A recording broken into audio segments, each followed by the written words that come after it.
Good morning everyone. My name is Mili Goyal तो मैं Udaan institute Bathinda दे विच कैमिस्ट्री फैकल्टी के तौर पर काम कर रही हाँ। अज आप इत्थे मास्टर केडर का पेपर जो होंदा उहदे लई तैयारी करांगे तो जो मेरा सबजैक्ट है दैट इज़ कैमिस्ट्री। तो कैमिस्ट्री नूं एक प्रॉपर तरीके नाल मास्टर केडर दे विच मैक्सीमम स्कोर करन वास्ते आप अज इत्थे पढ़ांगे। तो अज का जिहड़ा अपना टॉपिक है that is the solid state. ठीक है, सॉलिड स्टेट कैमिस्ट्री का एक इहो जिहा पोर्शन है जिहड़ा कि सब तो वध स्कोरिंग चैप्टर है ते नाल ही साइमलटेनियसली उन्ना ही इंपॉर्टेंट चैप्टर भी है। ठीक है, तो सॉलिड स्टेट दे विच स्कोर करन वास्ते आपां नूं कोई बहुता मत्था मारन की लोड़ नहीं, कोई बहुता पढ़न की लोड़ नहीं। तो सॉलिड स्टेट एक इंटरस्टिंग ते स्कोरिंग चैप्टर है जिहदे विच तुहानूं पेपर दे विच घट्टो घट्ट 2 या 3 क्वेश्चन जिहड़े हैगे आ वो मिलणगे हर हालत च। सो आपां अज स्टार्ट करांगे सॉलिड स्टेट। तो सॉलिड स्टेट दे विच सब तो पहला पढ़न वाली गल जिहड़ी हैगी है वो है कि सॉलिड की हुंदा है, what is the meaning of solid actually. ठीक है, तो छोटिया क्लासां दे विच आपां पढ़ते आए हैं कि जिहड़ा सॉलिड हुंदा है वो की हुंदा है कि जिन्हों आपां प्रैस नहीं कर सकते, जिहदा एक फिक्सड वॉल्यूम हुंदा है, एक फिक्सड शेप हुंदी है, उस सबसटांस नूं आपां की कहने आगे सॉलिड कहने आ। पर हुण थोड़ा जिहा जे मास्टर लैवल के पेपर नूं आपां अटैम्प्ट करना है तो उस लैवल की अंडरस्टैंडिंग भी चाहिए है।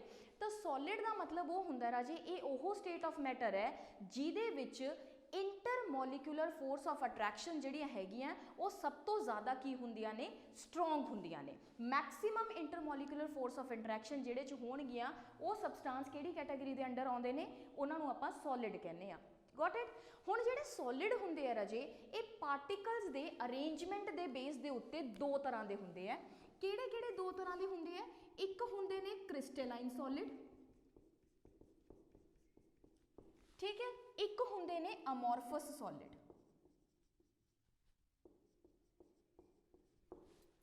तो crystalline solid and amorphous solid ये किहड़े हुंदे है? जदों आपां किसी सॉलिड की गल करते हैं तो आपां कहने आ भी पार्टिकल्स का जिहड़ा अरेंजमेंट है वो एक डेफिनेट अरेंजमेंट हुंदा है। यानी कि पार्टिकल जे एक पार्टिकल इत्थे जुड़िया होया है तो दूसरा पार्टिकल हमेशा इत्थे हो, तीसरा पार्टिकल हमेशा इत्थे ही होगा। तो इस तरीके नाल आपां इन्हां नूं की कहने आगे सॉलिड कहने आ। तो क्रिस्टलाइन सॉलिड वो हुंदे ने राजे जिन्हां दा एक डेफिनेट अरेंजमेंट हुंदा है पार्टिकल्स दा, definite arrangement of the particles.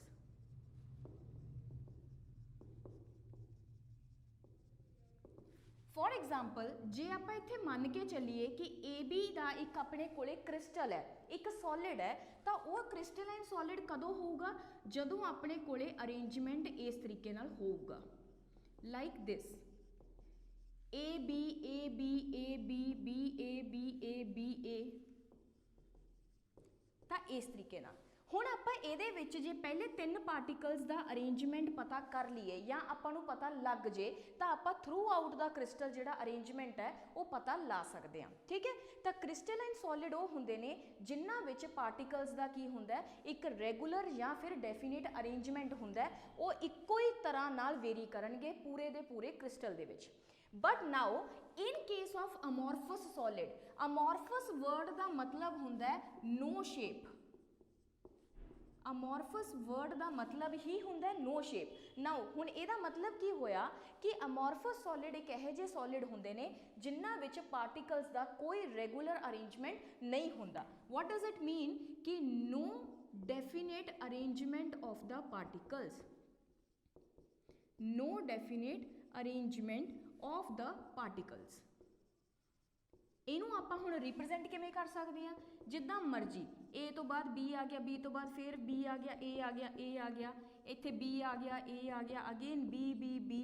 तो इत्थे किसी चीज़ का कोई अपने कोले डेफिनेट अरेंजमेंट जिहड़ा हैगा वो नहीं हैगा। जे थोनों पहले 3 पार्टिकल या पहले 2 पार्टिकल्स भी पता लग जाएंगे तो उस तो बाद भी अपने कोले कोई श्योरिटी नहीं हुंदी भी किहड़ा पार्टिकल आऊगा। सो इस तरह के सॉलिड्स नूं आपां की कहने आ? अमॉर्फस सॉलिड्स कहने आ। ठीक है, this is the basic classification of the crystalline solid and the amorphous solid. हुण आपां इन्हां दोनों के विचले पॉइंट ऑफ डिफरेंसिस जिहड़े हैगे आ उन्हां नूं स्टडी करांगे। सो क्रिस्टलाइन सॉलिड की हुंदे ने? क्रिस्टलाइन सॉलिड आपां दसता भी जिन्हां दा एक डेफिनेट अरेंजमेंट हुंदा है। नाउ इहदे च सैकेंड पॉइंट की आउंदा है कि क्रिस्टलाइन सॉलिड दी की प्रॉपर्टीज़ हुंदियां ने। तो ये पहली प्रॉपर्टी आपां पढ़ांगे कि इन्हां दी एक क्लीन क्लीवेज हुंदी है। Clean cut cleavage. Clean cut cleavage का मतलब की है कि जे आपां एक सॉलिड क्रिस्टलाइन सॉलिड ले लिया लाइक दिस, इहनूं आपां इत्थों विचालियों कटता तो यह तुहाडे कोले इस तरीके नाल दो टुकड़ियां दे विच टुट जूगा लाइक दिस। तो आ जिहड़ी इहदे च कट लग्या जिथों आपां इहनूं कट्टिया, this will give you the clean cleavage. ठीक है, क्लीवेज का मतलब हुंदा जिथों आपां तोड़िया। Next in case of amorphous solid इधर की होगा कि जे आपां कोई भी एक सॉलिड ले लिया अमॉर्फस सॉलिड, तो उहनूं जे आपां तोड़ांगे तो राजे उहदे च कदे भी क्लीन क्लीवेज जिहड़ी हैगी है वो नहीं आऊगी। It will be like this. For example जे तुसी कदे प्लास्टिक नूं तोड़ के देखिया होवे, प्लास्टिक या फिर एक हुंदी अपने कोले रबर जिहनूं आपां इरेजर कहने आ, जो कि इरेज करते हैं जिहदे नाल, है ना। तो जिहड़ी ओह रबर हुंदी है जे कदे ओह तोड़ के देखी जाए या किसी भी प्लास्टिक की चीज़ नूं तोड़ के देखा जाए तो वह कदे भी इक्वल हाफ्स दे विच नहीं टुटदा। वो क्यों नहीं टुटदा? क्योंकि उहदे च पार्टिकल्स का कोई डेफिनेट अरेंजमेंट नहीं हुंदा ते ओह किहदी एग्जाम्पल है? अमॉर्फस सॉलिड की एग्जाम्पल है। तो प्लास्टिक ते रबर दो इहो जिहे सॉलिड ने जिहड़े की ने अमॉर्फस सॉलिड्स ने। ठीक है, दूसरा पॉइंट की आया, क्रिस्टलाइन सॉलिड जिहड़े हुंदे है इन्हां दा शार्प मेल्टिंग पॉइंट हुंदा है। Sharp melting point. Sharp melting point का मतलब की है कि जे कोई सॉलिड 71 डिग्री सैल्सीयस के उत्ते मेल्ट हो रहा है, फॉर एग्जाम्पल लेट्स से कि कोई भी सॉलिड जिहड़ा हैगा वो 71 डिग्री सैल्सीयस के उत्ते मेल्ट हो रहा है, तो वो हमेशा 71 के उत्ते ही होगा सारे का सारा। Got it. But in case of amorphous solid जो अपने कोले क्रिस्टल्स होणगे, जो अपने कोले अमॉर्फस सॉलिड्स होणगे, उन्हां दे विच हुंदा एक रेंज ऑफ टैंपरेचर या range of melting point. Range of melting point का मतलब की है कि 70 तो लैके 75 डिग्री सैल्सीयस तक वो किते भी मेल्ट हो सकते हैं। रेंज ऑफ मेल्टिंग पॉइंट का मतलब यह आ, उन्हां दे विच कोई भी शार्प मेल्टिंग पॉइंट जिहड़ा हैगा वो नहीं हुंदा, वो एक रेंज ऑफ मेल्टिंग पॉइंट नूं दिंदे आ। Is this clear?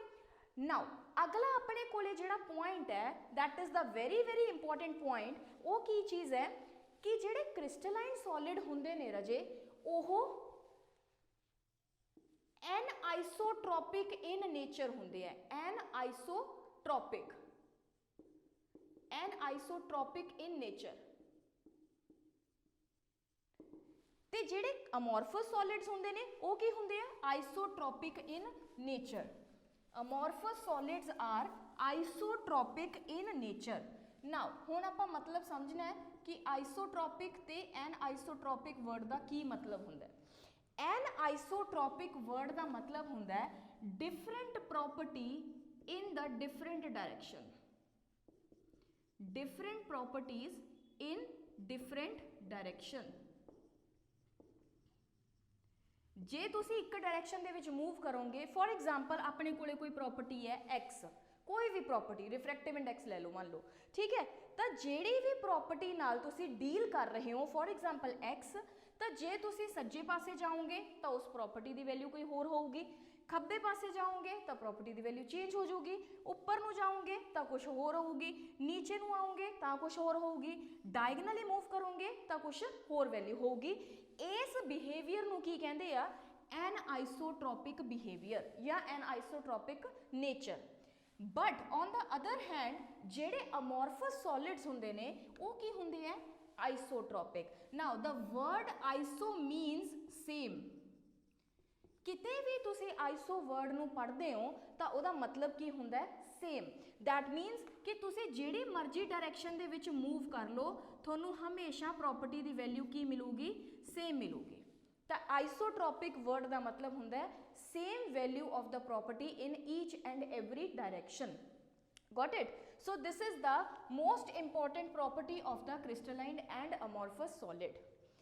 Next है आउंदा राजी अपने कोले, ये अपने कोल बेसिक डिफरेंस सीगे क्रिस्टलाइन सॉलिड ते अमॉर्फस सॉलिड दे विच। हुण आपां एक इत्थे बहुत इंपॉर्टेंट क्वेश्चन करना है कि जिहड़े अमॉर्फस सॉलिड्स हुंदे ने इन्हां दे एग्जांपल्स करदे आ। चलो पहला फिर उहदे बेस ते आपां एक क्वेश्चन करांगे जिहड़ा कि कंसैप्चुअल क्वेश्चन है। क्रिस्टलाइन सॉलिड दे एग्जांपल दे विच कोई भी क्रिस्टल ले लो, ਜਿਹੜਾ ਸਭ ਤੋਂ ਕਾਮਨ ਐਗਜ਼ਾਮਪਲ ਹੈ, ਦੇਖੋ ਜਿਹਨੂੰ ਆਪਾਂ ਰੋਜ਼ ਡੇਲੀ ਲਾਈਫ ਦੇ ਵਿੱਚ ਦੇਖਦੇ ਆ, ਯੂਜ਼ ਕਰਦੇ ਆ, ਖਾਂਦੇ ਆ, that is the sodium chloride, ਜਿਹਨੂੰ ਆਪਾਂ ਕੀ ਕਹਿੰਦੇ ਆਗੇ, ਕਾਮਨ ਸੌਲਟ, ਨਮਕ। ਠੀਕ ਹੈ, ਤਾਂ NaCl ਦਾ ਘਰੇ ਜੇ ਤੁਸੀਂ ਕਦੇ ਵੀ ਇੱਕ ਦਾਣਾ ਆਪਾਂ ਨਮਕ ਦਾ ਚੱਕ ਕੇ ਦੇਖੀਏ ਤਾਂ ਉਹਦੀ ਇੱਕ ਕ੍ਰਿਸਟਲਾਈਨ ਸਟਰਕਚਰ ਹੁੰਦੀ ਹੈ। ਨਮਕ ਦੇ ਵਿੱਚ ਛੋਟੇ ਛੋਟੇ ਕ੍ਰਿਸਟਲਸ ਹੁੰਦੇ ਨੇ, ਉਹ ਕੀ ਹੁੰਦਾ ਹੈ, ਕ੍ਰਿਸਟਲਾਈਨ ਸੋਲਿਡ। ਠੀਕ ਹੈ, ਦੂਸਰਾ ਐਗਜ਼ਾਮਪਲ, ਜੇ ਤੁਸੀਂ ਕਦੇ ਲੈਬ ਦੇ ਵਿੱਚ ਦੇਖਿਆ ਹੋਵੇ ਤਾਂ ਜ਼ਿੰਕ ਦੇ ਕ੍ਰਿਸਟਲਸ ਹੁੰਦੇ ਨੇ, ਬਹੁਤ ਸੋਹਣੇ ਕ੍ਰਿਸਟਲਸ ਹੁੰਦੇ ਆ ਜ਼ਿੰਕ ਦੇ। ਠੀਕ ਹੈ, ਹੋਰ ਵੀ ਕਾਪਰ ਹੋ ਗਿਆ, ਮੈਟਲਸ ਤੇ ਜਨਰਲੀ ਆਪਣੇ ਕੋਲੇ ਕ੍ਰਿਸਟਲਸ ਹੁੰਦੇ ਨੇ। ਕਿਸੇ ਵੀ ਚੀਜ਼ ਦੇ ਤੁਸੀਂ ਕਿਸੇ ਵੀ ਮੈਟਲ ਦੇ ਕ੍ਰਿਸਟਲਸ ਲੈ ਸਕਦੇ ਹੋ, ਕਿਉਂਕਿ ਮੈਟਲ ਹਮੇਸ਼ਾ ਸੋਲਿਡ ਸਟੇਟ ਦੇ ਵਿੱਚ ਪ੍ਰੈਜ਼ੈਂਟ ਹੁੰਦੀ ਹੈ। ਠੀਕ ਹੈ, accept one metal, that is mercury, which is liquid at the room temperature. Got it? Now on the other hand, amorphous solid ਜਿਹੜੇ ਹੁੰਦੇ ਨੇ ਉਹਨਾਂ ਦੇ ਆਪਾਂ ਕੀ ਕੀਤੀ ਐਗਜ਼ਾਮਪਲ, ਇੱਕ ਤਾਂ ਹੁੰਦਾ plastic, second one is rubber and third one is glass, ਕੱਚ। ਗਲਾਸ ਵੀ ਕਿਹਦੀ ਐਗਜ਼ਾਮਪਲ ਹੈ, ਅਮੋਰਫਸ ਸੋਲਿਡ ਦੀ। ਠੀਕ ਹੈ, ਹੋਰ ਵੀ ਕਈ ਤਰ੍ਹਾਂ ਦੀ ਐਗਜ਼ਾਮਪਲ ਹੁੰਦੀਆਂ, ਜਿਵੇਂ ਸਟਾਰਚ ਹੋ ਗਿਆ, ਸੈਲੂਲੋਜ਼ ਹੋ ਗਿਆ, ਤਾਂ ਇਹ ਪੰਜੇ ਦੇ ਪੰਜੇ ਕੀ ਨੇ, ਅਮੋਰਫਸ ਸੋਲਿਡਸ ਨੇ। ਠੀਕ ਹੈ, ਤਾਂ ਇਹ ਅਮੋਰਫਸ ਸੋਲਿਡ ਦੀਆਂ ਐਗਜ਼ਾਮਪਲਸ ਜਿਹੜੀਆਂ ਹੈਗੀਆਂ, ਥੀਸ ਆਰ ਵੈਰੀ ਇੰਪੋਰਟੈਂਟ। ਇੱਧਰੋਂ ਕ੍ਰਿਸਟਲਾਈਨ ਸੋਲਿਡ ਦੀਆਂ ਤੁਸੀਂ ਕੋਈ ਵੀ ਐਗਜ਼ਾਮਪਲਸ ਦੇਖ ਸਕਦੇ ਹੋ, ਜਿਹਨੂੰ ਆਪਾਂ ਕੈਮਿਸਟਰੀ ਦੇ ਵਿੱਚ, ਇਨਆਰਗੈਨਿਕ ਕੈਮਿਸਟਰੀ ਦੇ ਵਿੱਚ ਜਿਹਦੇ ਨਾਲ ਡੀਲ ਕਰਦੇ ਹਾਂ, that will give you the example of the crystalline solid. Got it? ਹੁਣ ਆਪਣੇ ਕੋਲੇ ਅਮੋਰਫਸ ਸੋਲਿਡ ਦੇ ਨਾਲ ਰਿਲੇਟਡ ਇੱਕ ਕਨਸੈਪਚੁਅਲ ਕੁਐਸਚਨ ਹੈ। ਉਹ ਕਨਸੈਪਚੁਅਲ ਕੁਐਸਚਨ ਕੀ ਹੈ ਕਿ ਜਿਹੜੇ ਅਮੋਰਫਸ ਸੋਲਿਡਸ ਹੁੰਦੇ ਹੈ ਜਾਂ ਫਿਰ ਜਿਹੜੇ ਗਲਾਸ ਹੁੰਦੇ ਹੈ, ਕੱਚ ਹੁੰਦਾ ਹੈ, ਸ਼ੀਸ਼ਾ ਹੁੰਦਾ ਹੈ, ਉਹਨਾਂ ਨੂੰ ਸੁਪਰ ਕੂਲਡ ਲਿਕੁਇਡ ਕਿਉਂ ਕਿਹਾ ਜਾਂਦਾ ਹੈ? ਸੁਪਰ ਕੂਲਡ ਲਿਕੁਇਡ ਗਲਾਸ ਨੂੰ ਜਾਂ ਫਿਰ ਅਮੋਰਫਸ ਸੋਲਿਡ, ਕਿਉਂਕਿ ਇਹਦੀ ਕੈਟਾਗਰੀ 'ਚ ਹੀ ਆਉਂਦਾ ਹੈ। ਅਮੋਰਫਸ ਸੋਲਿਡਸ ਨੂੰ ਸੁਪਰ ਕੂਲਡ ਲਿਕੁਇਡ ਕਿਉਂ ਕਿਹਾ ਜਾਂਦਾ ਹੈ? ਉਹ ਇਸ ਕਰਕੇ ਕਿਹਾ ਜਾਂਦਾ ਹੈ ਰਾਜੇ, ਕਿਉਂਕਿ ਜਿਹੜੇ ਅਮੋਰਫਸ ਸੋਲਿਡਸ ਹੁੰਦੇ ਨੇ, ਇਹਨਾਂ ਦੀ ਪ੍ਰੋਪਰਟੀ ਹੁੰਦੀ ਹੈ ਫਲੋ ਕਰਨ ਦੀ। ਸੁਪਰ ਕੂਲਡ ਲਿਕੁਇਡਸ ਹਮੇਸ਼ਾ ਫਲੋ ਕਰਨ ਦੀ ਟੈਂਡੈਂਸੀ ਰੱਖਦੇ ਨੇ ਲਾਈਕ ਫਲੂਇਡਸ, ਇਸ ਕਰਕੇ ਉਹਨਾਂ ਨੂੰ ਲਿਕੁਇਡ ਵਾਲੀ ਕੈਟਾਗਰੀ 'ਚ ਪਾਇਆ ਜਾਂਦਾ ਹੈ। ਤੇ ਲਿਕੁਇਡ ਨੂੰ ਜੇ ਹੱਦ ਤੋਂ ਜ਼ਿਆਦਾ ਠੰਡਾ ਕਰਦੀ ਤਾਂ ਉਹ ਕੀ ਹੋ ਜਾਂਦਾ ਹੈ, ਸੋਲਿਡ ਬਣ ਜਾਂਦਾ ਹੈ। ਇਸੇ ਕਰਕੇ ਇਹਨਾਂ ਨੂੰ ਕੀ ਕਿਹਾ ਜਾਂਦਾ ਹੈ, ਸੁਪਰ ਕੂਲਡ ਲਿਕੁਇਡ। ਠੀਕ ਹੈ, because they have the property to flow, they have the property to flow. clear है?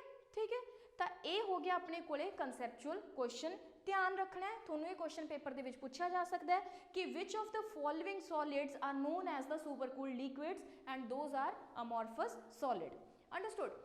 Next ਆ ਜਾਂਦਾ ਹੈ ਰਾਜੇ ਆਪਣੇ ਕੋਲੇ, this is all about the classification of solids on the basis of distribution of the particles, or we can say arrangement of the particles.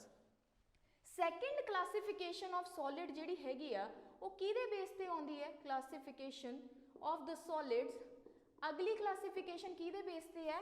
force of attraction ਦੇ base ਤੇ। ਤਾਂ force of attraction ਯਾਨੀ ਕਿ intermolecular force of attraction ਦੇ base ਤੇ ਜਿਹੜੇ solids ਹੁੰਦੇ ਨੇ ਉਹ ਕਿੰਨੇ ਤਰ੍ਹਾਂ ਦੇ ਹੁੰਦੇ ਆ? 4 ਤਰ੍ਹਾਂ ਦੇ solids ਹੁੰਦੇ ਨੇ। ਸਭ ਤੋਂ ਪਹਿਲਾਂ ਕਿਹੜੇ solid ਦੀ ਗੱਲ ਕਰਾਂਗੇ? These are the ionic solids। ਅਗਲੇ solid ਜਿਹੜੇ ਹੁੰਦੇ ਆ, these are the covalent solids। ਅਗਲੇ ਜਿਹੜੇ solids ਹੁੰਦੇ ਆ, these are the molecular solids। then ਆਉਂਦੇ ਆ ਆਪਣੇ ਕੋਲੇ metallic solids। ਤਾਂ ionic solid, covalent solid, molecular solid ਤੇ metallic solid, ਇਹਨਾਂ ਦੀ ਡਿਸਟ੍ਰੀਬਿਊਸ਼ਨ ਕਾਹਦੇ ਬੇਸ ਤੇ ਕੀਤੀ ਗਈ ਹੈ? ਫੋਰਸ ਆਫ ਅਟਰੈਕਸ਼ਨ ਦੇ ਬੇਸ ਤੇ, ਯਾਨੀ ਕਿ intermolecular forces of attraction. Particles ਦੇ ਵਿਚਾਲੇ ਜਿਹੜੇ ਬੌਂਡ ਨੇ ਜਾਂ ਜਿਹੜੀਆਂ ਅਟਰੈਕਸ਼ਨਸ ਨੇ, ਉਹ ਕਿਹੜੀਆਂ ਅਟਰੈਕਸ਼ਨਸ ਨੇ, ਉਹਨਾਂ ਦੇ ਬੇਸ ਤੇ ਆਪਾਂ 4 ਤਰ੍ਹਾਂ ਦੇ ਸੋਲਿਡ ਨੂੰ ਸਟੱਡੀ ਕਰਦੇ ਹਾਂ। ਠੀਕ ਹੈ, ਤਾਂ 4 ਤਰ੍ਹਾਂ ਦੇ ਸੋਲਿਡ ਦੇ ਵਿੱਚ ਸਭ ਤੋਂ ਪਹਿਲਾਂ ਗੱਲ ਕਰਾਂਗੇ ਰਾਜੇ ਆਇਨਿਕ ਸੋਲਿਡ ਦੀ। ਆਇਨਿਕ ਸੋਲਿਡ ਦੇ ਵਿੱਚ ਬੌਂਡਸ ਕਿਹੜੇ ਹੁੰਦੇ ਨੇ? ਆਇਓਨਿਕ ਬੌਂਡਸ ਹੁੰਦੇ ਆ। ਤੇ ਫੋਰਸ ਆਫ ਅਟਰੈਕਸ਼ਨ ਕਿਹੜੀਆਂ ਹੁੰਦੀਆਂ ਆਇਨਿਕ ਬੌਂਡ ਦੇ ਵਿੱਚ? Electrostatic force of attraction. Electrostatic force of attraction. ठीक है, फॉर एग्जाम्पल Na Cl। ਤਾਂ ਇਹਦੇ ਵਿੱਚ ਆਇਨਸ ਐਗਜ਼ਿਸਟ ਕਰਦੇ ਆ ਜਿਹਨੂੰ ਆਪਾਂ Na ਪੋਜ਼ਿਟਿਵ ਤੇ Cl ਨੈਗੇਟਿਵ ਵੀ ਕਹਿੰਦੇ ਆ। ਤਾਂ ਆਇਨਿਕ ਸੋਲਿਡ ਉਹ ਸੋਲਿਡਸ ਹੁੰਦੇ ਨੇ ਜਿਹੜੇ ਕਿ ਆਇਨਿਕ ਬੌਂਡ ਦੇ ਥਰੂ ਬਣੇ ਹੁੰਦੇ ਆ ਤੇ ਆਇਨਿਕ ਬੌਂਡ ਦੇ ਵਿੱਚ ਫੋਰਸ ਆਫ ਅਟਰੈਕਸ਼ਨਸ ਕਿਹੜੀਆਂ ਹੁੰਦੀਆਂ ਨੇ? Electrostatic force of attractions. ਠੀਕ ਹੈ, ਨੈਕਸਟ ਆ ਜਾਂਦੇ ਆ ਕੋਵਲੈਂਟ ਸੋਲਿਡਸ। ਕੋਵਲੈਂਟ ਸੋਲਿਡ ਦੇ ਵਿੱਚ ਬੌਂਡ ਕਿਹੜੇ ਆ ਜਾਂਦੇ ਆ? Covalent bonds. ਤਾਂ ਇਹਦੇ ਵਿੱਚ ਬਹੁਤ ਤਰ੍ਹਾਂ ਦੀਆਂ ਫੋਰਸਿਸ ਹੁੰਦੀਆਂ ਆਪਣੇ ਕੋਲੇ, ਲੰਡਨ ਡਿਸਪਰਸ਼ਨ ਫੋਰਸਿਸ ਹੁੰਦੀਆਂ ਨੇ, ਵੌਂਡਰਵਾਲ ਇੰਟਰੈਕਸ਼ਨਸ ਹੁੰਦੀਆਂ ਨੇ।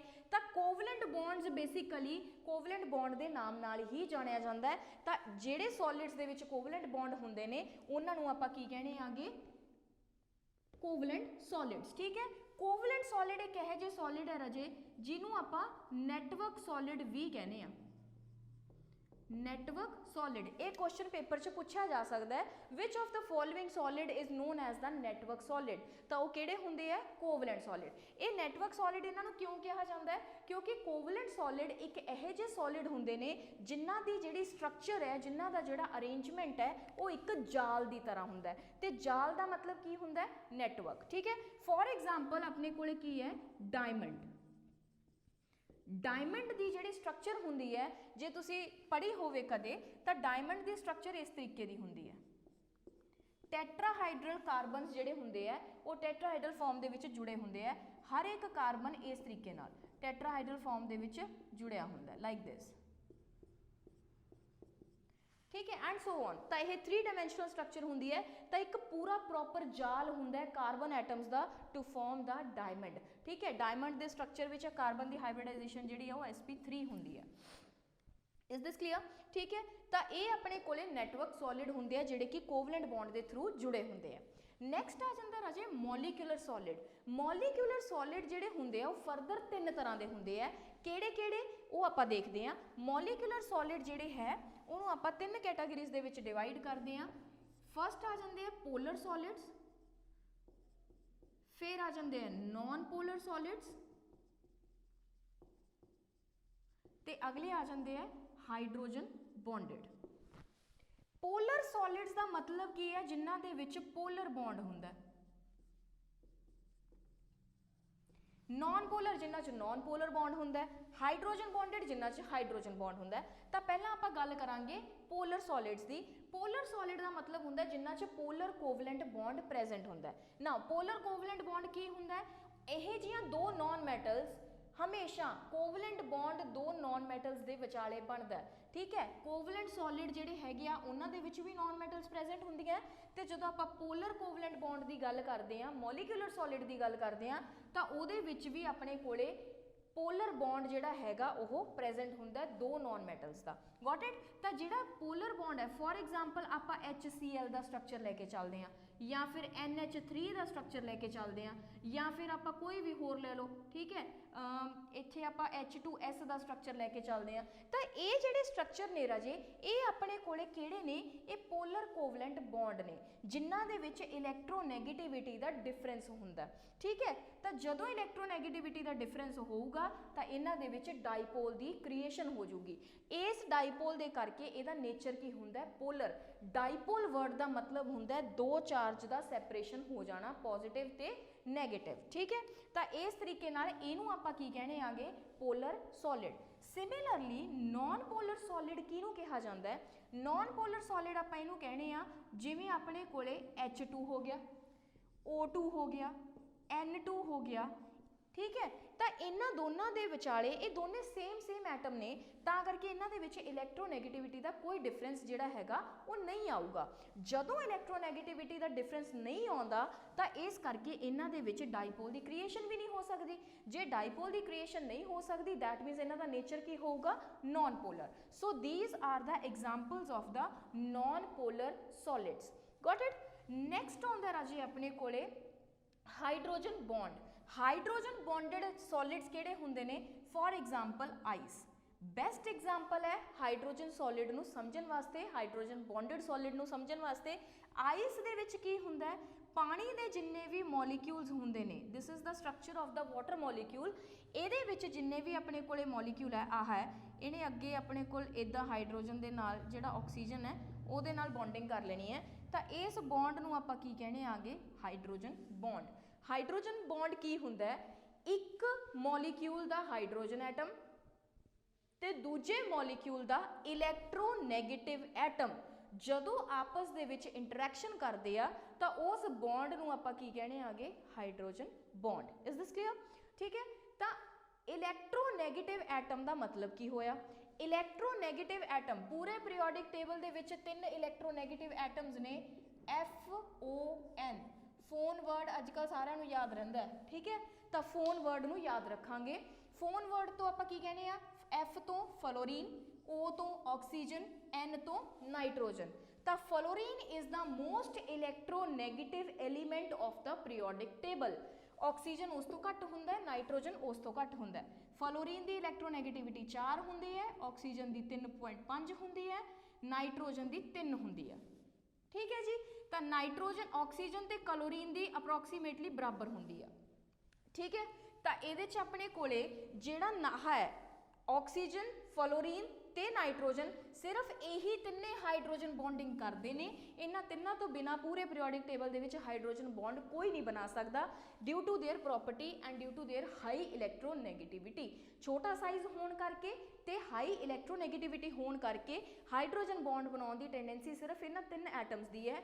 एक मॉलीक्यूल दे विच इन्हां तिन्नां दे विचों कोई भी होवे ते दूजे मॉलीक्यूल किसी भी मॉलीक्यूल दे विच हाइड्रोजन प्रेजेंट होवे तो वह हमेशा किहड़ी इंटरैक्शन करते हैं? हाइड्रोजन बॉन्ड बनाते हैं। सो इस तरह का जिहड़ा आइस हुंदा, हुण इहदे च वाटर मॉलीक्यूल आपस दे विच किहड़ी बॉन्डिंग के थ्रू जुड़े हुंदे है? हाइड्रोजन बॉन्डिंग के through. So that is the example of the hydrogen bonded molecular solid. Is this clear बेटा? नैक्सट आ जाता अपने कोले the last one which is the metallic solid. Metallic solid दे विच एक चीज़ सब तो इंपॉर्टेंट है, वो वर्ड आपां की यूज़ करते हैं for the metallic solid. Metallic solid दे विच एक वर्ड यूज़ किया जाता है that is known as the kernel. Kernel की चीज़ होंदी है जदों भी मैटैलिक सॉलिड बनता है, या मैटैलिक सॉलिड कदों बनता है पहला वो गल करते हैं, जदों पार्टिकल्स दे विच मैटैलिक बॉन्ड बनता है। ठीक है जी, मैटैलिक बॉन्ड जदों बनूगा तो उन्होंने आपां की कहने आ मैटैलिक सॉलिड। जदों पार्टिकल्स दे विच मैटैलिक बॉन्ड बनते जाते हैं उन्होंने आपां की कहने आगे मैटैलिक सॉलिड। तो यह इस तो क्लीयर है कि मैटैलिक सॉलिड हमेशा मैटल्स दे विच ही बनूगा। मैटैलिक सॉलिड किहदा होगा? मैटल्स का होगा। ठीक है, तो हुण आपां डिस्कस करना राजे मैटैलिक बॉन्ड फॉर्मेशन किवें हुंदी है। आपां आयनिक बॉन्ड देख लिया, कोवलेंट बॉन्ड देख लिया, हाइड्रोजन बॉन्ड देख लिया। Now what is the meaning of the metallic bond ते यह बाकी सारिਆਂ नालों डिफरेंट किवें है? ठीक है, तो मैटैलिक बॉन्ड जिहड़ा हैगा राजे उहदे विच एक वर्ड बहुत वड्डा रोल प्ले करता है that is known as the kernel. Kernel की चीज़ हुंदी है? तो कर्नल हुंदा है जदों आपां एक एटम दे विचों, दिस इज द एटम, ते आ उहदा बाहरला इलैक्ट्रॉन है। मान लो इस एटम दे विच बाहरले इलैक्ट्रॉन जिहड़े बाहरले शैल दे इलैक्ट्रॉन ने वो 2 ने। से यह मैगनीशियम का एटम है। ठीक है, मैगनीशियम का एटॉमिक नंबर 12 हुंदा है, अखीरले शैल च 2 इलैक्ट्रॉन्स है। तो जे आह दोने इलैक्ट्रॉन्स नूं आपां कढ दईए तो अखीरला शैल जिहड़ा हैगा वो खाली हो जाऊगा, वैलेंस शैल खाली हो जाऊगा।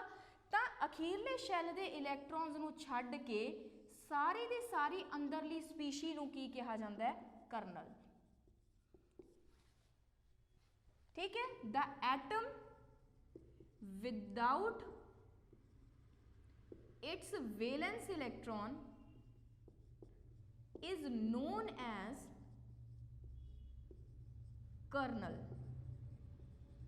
ਉਹਨੂੰ ਆਪਾਂ कहने आगे कर्नल। ठीक है जी, हुण कईयां दे दिमाग दे विच यह क्वेश्चन आऊगा कि कर्नल ते कटायन दे विच की डिफरेंस हुंदा है। एक आपां टर्म पढ़ते हुंदे आ कटायन। कटायन की हुंदा है? Positively charged ion. ठीक है, now what is the difference between cation and the kernel? ठीक है, कर्नल दे विच भी आपां इलैक्ट्रॉन्स नूं बाहर कढता ते कटायन दे विच भी आपां इलैक्ट्रॉन्स नूं बाहर कढ दिंदे आ। तो फिर कटायन ते इलैक्ट्रॉन्स दे कटायन ते कर्नल दे विच डिफरेंस की होया? सो कटायन की चीज़ हुंदी है राजे? कटायन का मतलब हुंदा हुण जे आपां एक इलैक्ट्रॉन इत्थों कढ दिंदे तां भी उहने कटायन तां बन ही जाना सी। ठीक है, मैगनीशियम दे वैलेंस शैल चों एक इलैक्ट्रॉन कढ दांगे तां Mg पॉजिटिव बन जूगा, तां है तां ये भी कटायन। 2 इलैक्ट्रॉन कढ दांगे तां चार्ज वध जूगा, है ये भी कटायन। ठीक है, ਤਾਂ ਕਟਾਇਨ ਜਿਹੜਾ ਹੁੰਦਾ ਹੈ ਉਹ ਚਾਹੇ ਕਿੰਨੇ ਵੀ ਇਲੈਕਟ੍ਰੋਨ ਆਪਾਂ ਰਿਮੂਵ ਕਰਦੇ ਰਹੀਏ, it doesn't make any difference to the cation. ਉਹ ਕਟਾਇਨ ਦੇ ਉੱਤੇ ਕੋਈ ਫਰਕ ਨਹੀਂ ਪਾਉਣਾ, ਉਹਨੇ ਰਹਿਣਾ ਕਟਾਇਨ ਹੀ ਹੈ, ਬਸ ਚਾਰਜ ਦੀ ਵੈਲਿਊ ਚੇਂਜ ਹੋ ਜੂਗੀ। But when we talk about the kernel, kernel ਦੇ ਵਿੱਚ ਸਾਰੇ ਦੇ ਸਾਰੇ ਇਲੈਕਟ੍ਰੋਨਸ ਜਿਹੜੇ ਹੁੰਦੇ ਨੇ ਉਹਨਾਂ ਨੂੰ ਆਪਾਂ ਰਿਮੂਵ ਕਰਦੇ ਹਾਂ, ਜਿਹੜੇ ਕਿ ਵੈਲੈਂਸ ਸ਼ੈਲ ਦੇ ਵਿੱਚ ਪ੍ਰੈਜ਼ੈਂਟ ਹੁੰਦੇ ਆ। ਠੀਕ ਹੈ ਰਾਜੇ, ਤਾਂ ਕਰਨਲ ਦੇ ਵਿੱਚ ਇੱਕ ਇਹੋ ਜਿਹੀ ਸਪੀਸ਼ੀ ਬਣਦੀ ਆ ਜਿਹਦੇ ਵਿੱਚ ਵੈਲੈਂਸ ਸ਼ੈਲ ਦੇ ਇਲੈਕਟ੍ਰੋਨਸ ਕਾਊਂਟ ਨਹੀਂ ਹੁੰਦੇ, ਕੋਈ ਇਲੈਕਟ੍ਰੋਨ ਕਾਊਂਟ ਨਹੀਂ ਹੁੰਦਾ। ਜੇ ਇੱਕ ਹੈ ਤਾਂ ਇੱਕ ਨਹੀਂ ਕਾਊਂਟ ਹੋਊ, ਦੋ ਹੈ ਤਾਂ ਦੋ ਨਹੀਂ ਕਾਊਂਟ ਹੋਣਗੇ, ਪੰਜ ਹੈ ਤਾਂ ਪੰਜੇ ਕਾਊਂਟ ਨਹੀਂ ਹੋਣਗੇ, ਤਾਂ that kind of species known as the kernel. Cation ਜਿਹੜਾ ਹੈਗਾ ਕਰਨਲ ਨਾਲੋਂ ਇਸ ਤਰੀਕੇ ਨਾਲ ਡਿਫਰੈਂਟ ਹੈ। ਠੀਕ ਹੈ, ਤਾਂ ਆਪਾਂ ਕੀ ਕਹਿ ਸਕਦੇ ਹਾਂ ਕਿ every kernel is a cation but every cation is not a kernel. ਠੀਕ ਹੈ, ਤਾਂ ਇੱਥੇ ਆਪਾਂ ਲਿਖ ਵੀ ਸਕਦੇ ਹਾਂ if you want to write ਕਿ ਕਰਨਲ ਤੇ ਕਟਾਇਨ ਦੇ ਵਿੱਚ ਕੀ ਫਰਕ ਹੁੰਦਾ ਹੈ, ਇਹ ਪੇਪਰ ਦੇ ਵਿੱਚ ਪੁੱਛਿਆ ਜਾ ਸਕਦਾ ਹੈ। ਵੈਰੀ ਇੰਪੋਰਟੈਂਟ ਕੰਸੈਪਟ, ਕਰਨਲ ਦਾ ਕੰਸੈਪਟ ਜਿਹੜਾ ਹੈਗਾ ਉਹ ਬਹੁਤ ਇੰਪੋਰਟੈਂਟ ਹੈ। ਠੀਕ ਹੈ, ਤਾਂ ਇੱਥੇ ਆਪਾਂ ਲਿਖ ਸਕਦੇ ਹਾਂ ਕਿ every kernel is a cation but every cation is not kernel। ठीक है राजे, so this is the very important point। Exam point of view तो ये बहुत इंपॉर्टेंट पॉइंट है, इसनों ध्यान रखियो। ਤਾਂ ਇਹ ਸੀਗਾ ਆਪਣੇ ਕੋਲੇ classification of the solids on the basis of the intermolecular force of interaction. Got it ਬੇਟਾ। ਨੈਕਸਟ ਆ ਜਾਂਦਾ ਆਪਣੇ ਕੋਲੇ ਅਗਲਾ ਜੋ ਟਰਮ ਹੈ ਜਿੱਥੋਂ ਆਪਾਂ ਟੈਕਨੀਕਲ ਚੈਪਟਰ ਨੂੰ ਸ਼ੁਰੂ ਕਰਾਂਗੇ, ਉਹ ਕੀ ਆ ਜਾਂਦਾ ਹੈ ਆਪਣੇ ਕੋਲੇ ਜਦੋਂ ਵੀ ਆਪਾਂ ਥਰੂ ਆਊਟ ਦਾ ਕੈਮਿਸਟਰੀ ਸੋਲਿਡ ਨੂੰ ਪੜਾਂਗੇ ਜਾਂ ਇਸ ਚੈਪਟਰ ਦੇ ਵਿੱਚ ਸੋਲਿਡ ਨੂੰ ਪੜਾਂਗੇ ਤਾਂ ਸੋਲਿਡ ਨੂੰ ਹਮੇਸ਼ਾ ਕਿਊਬ ਲੈ ਕੇ ਚੱਲਾਂਗੇ। ਸੋਲਿਡ ਨੂੰ ਹਮੇਸ਼ਾ ਕਿਊਬ ਦੀ ਫਾਰਮ ਦੇ ਵਿੱਚ ਡਰਾ ਕਰਾਂਗੇ। ਉਹਦਾ ਵੀ ਇੱਕ ਰੀਜ਼ਨ ਹੈ, ਉਹ ਰੀਜ਼ਨ ਕੀ ਹੈ ਉਹ ਤੁਹਾਨੂੰ ਦੱਸਦੀ ਹਾਂ। ਠੀਕ ਹੈ, ਤਾਂ ਇੱਥੇ ਆਪਾਂ ਦੋ ਟਰਮਸ ਨੂੰ ਡਿਫਾਈਨ ਕਰਾਂਗੇ, ਇੱਕ ਹੁੰਦਾ ਸਪੇਸ ਲੈਟਿਸ ਤੇ ਇੱਕ ਹੁੰਦਾ unit cell. Space lattice and unit cell. ਠੀਕ ਹੈ, ਤਾਂ ਸਪੇਸ ਲੈਟਿਸ ਤੇ ਯੂਨਿਟ ਸੈੱਲ ਦੇ ਵਿੱਚ ਆਪਾਂ ਸਭ ਤੋਂ ਪਹਿਲਾਂ ਯੂਨਿਟ ਸੈੱਲ ਨੂੰ ਸਟੱਡੀ ਕਰਾਂਗੇ। ਯੂਨਿਟ ਸੈੱਲ ਦਾ ਮਤਲਬ ਕੀ ਹੁੰਦਾ ਹੈ, ਮੰਨ ਲਓ ਆਪਾਂ ਇੱਕ ਕਾਮਨ ਲੈਂਗੁਏਜ ਤੋਂ ਲੈ ਕੇ ਸ਼ੁਰੂ ਕਰਦੇ ਹਾਂ। ਠੀਕ ਹੈ, ਮੰਨ ਲਓ ਆਪਾਂ ਇੱਕ ਕੰਧ ਬਣਾਉਣੀ ਹੈ, ਵੀ ਹੈਵ ਟੂ ਜਨਰੇਟ ਅ ਵਾਲ। ਤਾਂ ਕੰਧ ਹਮੇਸ਼ਾ ਇਸ ਤਰੀਕੇ ਨਾਲ ਬਣਦੀ ਹੈ। ਕੰਧ ਬਣਾਉਣ ਲਈ ਬੇਸਿਕ ਯੂਨਿਟ ਜਿਹੜੇ ਹੁੰਦੇ ਨੇ ਉਹ ਕੀ ਹੁੰਦੀਆਂ, ਇੱਟਾਂ ਹੁੰਦੀਆਂ ਨੇ, ਬ੍ਰਿਕਸ ਹੁੰਦੀਆਂ ਨੇ। ਬ੍ਰਿਕਸ ਆਰ ਦਾ ਬੇਸਿਕ ਯੂਨਿਟਸ। ਠੀਕ ਹੈ, ਤਾਂ ਇਸ ਤਰੀਕੇ ਨਾਲ ਆਪਾਂ ਕੰਧ ਦੀ ਕੀ ਕਰਾਂਗੇ, ਜਨਰੇਸ਼ਨ ਕਰਾਂਗੇ। ਤਾਂ ਹੁਣ ਆਪਾਂ ਇੱਥੇ ਕੀ ਦੇਖ ਰਹੇ ਹਾਂ ਰਾਜੇ, ਇਸ ਇੱਕ ਇੱਟ ਨੂੰ ਬਾਰੀ ਕੀ ਕੀਤਾ ਜਾ ਰਿਹਾ ਹੈ, ਰਿਪੀਟ ਕੀਤਾ ਜਾ ਰਿਹਾ ਹੈ ਇਨ ਅ ਪਰਟੀਕੂਲਰ ਮੈਨਰ। ਠੀਕ ਹੈ, ਇੱਕ ਪਰਟੀਕੂਲਰ ਮੈਨਰ ਦੇ ਵਿੱਚ ਇੱਕੋ ਹੀ ਇੱਟ ਨੂੰ, ਇੱਥੇ ਕਿਸੇ ਵੀ ਦੇਖੋ ਕਿਸੇ ਵੀ ਜਗ੍ਹਾ ਤੇ ਅੱਧੀ ਇੱਟ ਨਹੀਂ ਲੱਗੀ, ਕਿਸੇ ਵੀ ਜਗ੍ਹਾ ਤੇ ਬ੍ਰੋਕਨ ਬ੍ਰਿਕ ਨੂੰ ਆਪਾਂ ਯੂਜ਼ ਨਹੀਂ ਕੀਤਾ ਹੋਇਆ। ਦੈਟ ਮੀਨਸ ਕਿ ਜਿਹੜੀ ਆਹ ਇੱਕ ਬ੍ਰਿਕ ਹੈ, ਦਿਸ brick is the repeating unit, smallest repeating unit which is repeated over and over again to create the crystal, to generate the crystal। ਤਾਂ ਇਸ smallest repeating unit ਨੂੰ ਆਪਾਂ ਕੀ ਕਹਿਣੇ ਆਗੇ, smallest repeating unit, ਇਹਨੂੰ ਕੀ ਕਿਹਾ ਜਾਂਦਾ ਹੈ, ਯੂਨਿਟ ਸੈੱਲ। ਯੂਨਿਟ ਦਾ ਮਤਲਬ ਹੁੰਦਾ ਇੱਕ, ਸੈੱਲ ਦਾ ਮਤਲਬ ਹੁੰਦਾ ਸਮੋਲੈਸਟ ਰਿਪੀਟਿੰਗ ਯੂਨਿਟ। ਠੀਕ ਹੈ, ਤਾਂ ਆਪਣੇ ਕੋਲੇ ਸਿਮਿਲਰਲੀ ਜਿਵੇਂ ਆਪਾਂ ਕੰਧ ਦੀ ਐਗਜ਼ਾਮਪਲ ਲਈ ਰਾਜੇ, ਤਾਂ ਇਸੇ ਤਰੀਕੇ ਨਾਲ ਆਪਾਂ ਸੋਲਿਡ ਨੂੰ ਸਟੱਡੀ ਕਰਾਂਗੇ। ਇੱਕ ਇੱਟ ਬਾਰੀ ਰਿਪੀਟ ਹੋ ਕੇ ਇੱਕ ਪੂਰੀ ਕੰਧ ਨੂੰ ਜਨਰੇਟ ਕਰ ਦਿੰਦੀ ਹੈ, ਤੇ ਉਸ ਪੂਰੀ ਕੰਧ ਨੂੰ ਆਪਾਂ ਕੀ ਕਹਿਣੇ ਆਗੇ, space lattice. Space lattice, space ਦਾ ਮਤਲਬ ਹੈ 3 ਡਾਇਮੈਂਸ਼ਨ, ਲੈਟਿਸ ਦਾ ਮਤਲਬ ਹੈ ਪੋਜੀਸ਼ਨ, ਇੱਕ ਅਰੇਂਜਮੈਂਟ, ਪਾਰਟੀਕਲਸ ਦਾ ਅਰੇਂਜਮੈਂਟ। ਤਾਂ ਸਪੇਸ ਲੈਟਿਸ ਤੇ ਯੂਨਿਟ ਸੈੱਲ ਨੂੰ ਆਪਾਂ ਟੈਕਨੀਕਲ ਲੈਂਗੁਏਜ ਦੇ ਵਿੱਚ ਕਿਵੇਂ ਯੂਜ਼ ਕਰਾਂਗੇ, unit cell is the smallest repeating unit to create the crystal lattice. ਠੀਕ ਹੈ, ਤੇ ਸਪੇਸ ਲੈਟਿਸ ਨੂੰ ਆਪਾਂ ਕਿਵੇਂ ਰਿਪੀਟ ਕਰਾਂਗੇ ਜਾਂ ਕਿਵੇਂ ਐਕਸਪਲੇਨ ਕਰਾਂਗੇ ਇਨ ਸਮਹਾਉ ਟੈਕਨੀਕਲ ਲੈਂਗੁਏਜ। ਠੀਕ ਹੈ, ਤਾਂ ਸਪੇਸ ਲੈਟਿਸ ਕੀ ਹੁੰਦਾ ਹੈ, it is the 3-dimensional arrangement of the particles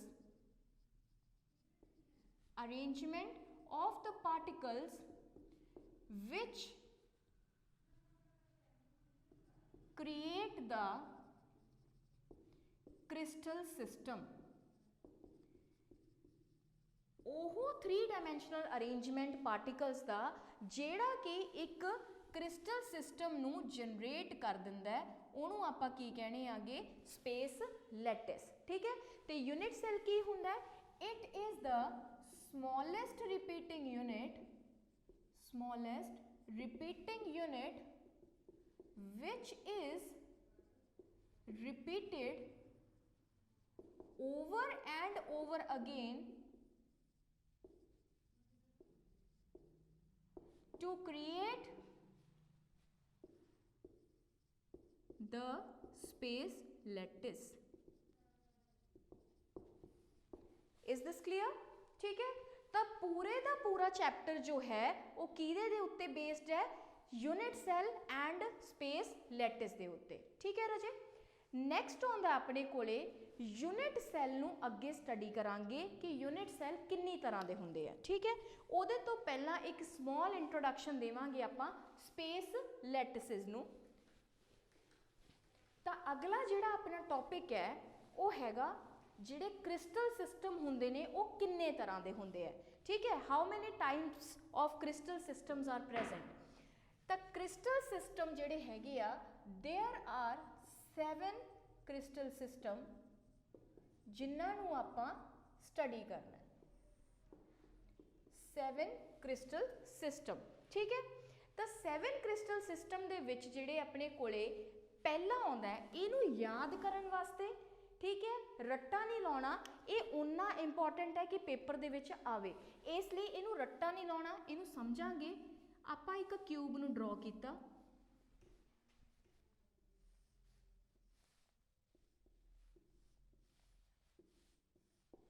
like this is our cube. मान लो आपां इहनूं एक ओरिजिन ले लिया, आ अपना ओरिजिन है।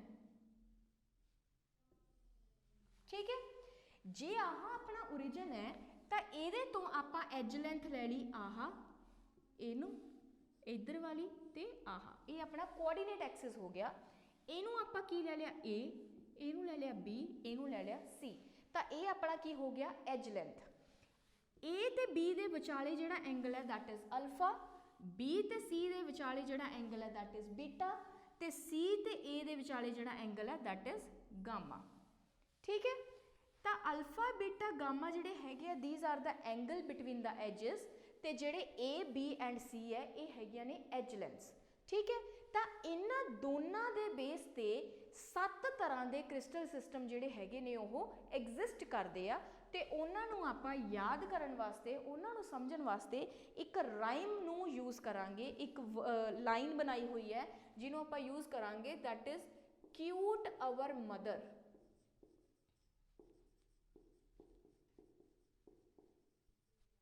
Cute our mother. ठीक है जी, तो क्यूट अवर मदर का मतलब की होया, ये तो आप 7 क्रिस्टल सिस्टम जिहड़े हैगे आ उन्हां नूं जनरेट करांगे। तो सब तो पहला क्रिस्टल सिस्टम जिहड़ा हैगा that is known as the cubic. CU तो क्यूब, TE तो टेट्रागोनल, OUR तो ऑर्थोरोम्बिक,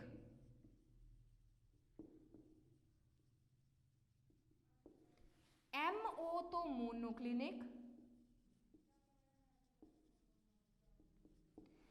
T तो ट्राइक्लिनिक, HE तो हेक्सागोनल एंड R तो रोम्बोहेड्रल। ठीक है जी, तो हुण आपां इन्हां 7 क्लासीफिकेशनस नूं 7 क्रिस्टल सिस्टम्स नूं आपां एज लेंथ ते उन्हां दे एंगल दे बेस दे उत्ते डिवाइड करांगे। तो इत्थे आपां की लिखांगे एज लेंथ, ते इधर लिखांगे angles that is alpha beta and gamma. Edge length की ने A B एंड C। ठीक है, तो क्यूबिक सिस्टम ਦੇ ਲਈ ਇਹਨਾਂ ਦਾ ਜਾਂ ਸੱਤੇ ਦੇ ਸੱਤੇ ਸਿਸਟਮ ਲਈ ABC ਦਾ ਕੀ ਰਿਲੇਸ਼ਨ ਹੋਊਗਾ ਤੇ ਸੱਤੋਂ ਸਿਸਟਮਸ ਲਈ ਅਲਫਾ ਬੀਟਾ ਤੇ ਗਾਮਾ ਦੇ ਵਿਚਾਲੇ ਕੀ ਰਿਲੇਸ਼ਨ ਹੋਊਗਾ ਉਹਨੂੰ ਆਪਾਂ ਸਟੱਡੀ ਕਰਾਂਗੇ। ਠੀਕ ਹੈ ਜੀ। ਨੈਕਸਟ ਆਉਂਦਾ ਆਪਣੇ ਕੋਲੇ, ਇਹਨੂੰ ਆਪਾਂ ਬਣਾਉਣੇ ਆ क्यूब। एक यह जी फिगर है, क्यूब के बारे आपां नूं सब कुछ पता, इदां दी फिगर है कि इहदियां सारियां साइड्स इक्वल हुंदियां ते हरेक एंगल इक्वल हुंदा है ते किन्ने डिग्री हुंदा है 90 डिग्री। ठीक है, तो क्यूब बारे आपां नूं सब कुछ पता है। A is equals to B is equals to C and alpha is equals to beta is equals to gamma is equals to 90 degree. ठीक है, तो हुण आपां इहनूं स्टार्ट करांगे सारे दे सारे जिन्ने भी अपने कोले 7 क्रिस्टल सिस्टम्स है उन्हां लई।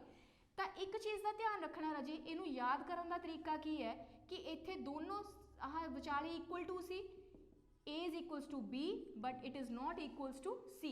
नाउ ये दोनों एक दूजे के इक्वल नहीं होणगे तो यह अगे इस तरीके नाल चलूगा like this. Now again it is like this, A is equals to B is equals to C। Now इन्हां नूं आपां याद किवें करना है। ठीक है, इहदे चों क्वेश्चन आउण दी प्रोबेबिलिटी 99% है। Master cadre they paper they which question पूछा जाता है। ठीक है, तो इहनूं याद करन दा तरीका की है कि जो पहला है उही अखीरला है, जो दूजा है उही सैकेंड लास्ट है ते विचाले वाले तीन जिहड़े हैगे ने ओह सेम है। पहला दोनों इक्वल टू सी, फिर एक इक्वल टू नहीं हैगा, फिर दोनों इक्वल टू नहीं हैगे। पहला ते अखीरला सेम, दूसरा ते दूसरा लास्ट जिहड़ा हैगा सैकेंड लास्ट वो सेम, विचाले वाले तीन जिहड़े हैगे आ वो बिल्कुल सेम। ठीक है, सो इहनूं याद रखण दे विच कोई प्रॉब्लम नहीं आउंदी। नैक्सट आ जांदा राजे अपने कोले what is the relation between the alpha beta and gamma. Alpha beta ते गामा दे विच की रिलेशन है। क्यूब बारे आपां लिख चुके हैं, यही तिन्ने चीज़ां रिपीट होणगियां for the next 2 crystal systems. ठीक है जी, ये तिन्ने crystal system last crystal system इन्हां नाल रिजेंबल करदा है but there is only one difference that it is not equals to 90 degree. Rhombohedral एक यह जिहा क्रिस्टल सिस्टम है जिहदे विच सारियां साइडां इक्वल हुंदियां, सारे एंगल इक्वल हुंदे आ बट एंगल कोई भी 90 दे इक्वल नहीं हुंदा। ठीक है, नैक्सट आ जांदा है अगला अपने कोले हैग्जागनल। हैग्जा दे नाम तो ही क्लीयर है, हैग्जागन की हुंदी है इस तरह की स्ट्रक्चर, हैग्जागन आह हुंदी है। ठीक है, तो यह सारिਆਂ ने देखी होनी है कि हैग्जागन की हुंदी है। तो हैग्जागन दे विच आपां की देखते हैं, आ एंगल कितना हुंदा है हमेशा 120 डिग्री। ठीक, तो इत्थे अंडरस्टूड है जिथे हैग्जा वर्ड आ गया उत्थे एक एंगल किन्ने दा होऊगा 120 दा ते बाकी दो किन्ने होणगे 90 डिग्री। ठीक है जी, तो इनू याद रखने दे विच कोई दिक्कत नहीं है। Hexagonal is the only crystal system which has 120 degree angle. ठीक है, ट्राईक्लिनिक जिहड़ा है ना तो इहदी कोई साइड इक्वल हुंदी आ ना ही कोई एंगल इक्वल हुंदा है, तो यह मोस्ट अनसिमेट्रिकल स्ट्रक्चर है। अगे आ जाता है मोनोक्लिनिक। मोनोक्लिनिक दे विच दो एंगल 90 दे हुंदे है ते एक एंगल 90 दा नहीं हुंदा। It will be like this.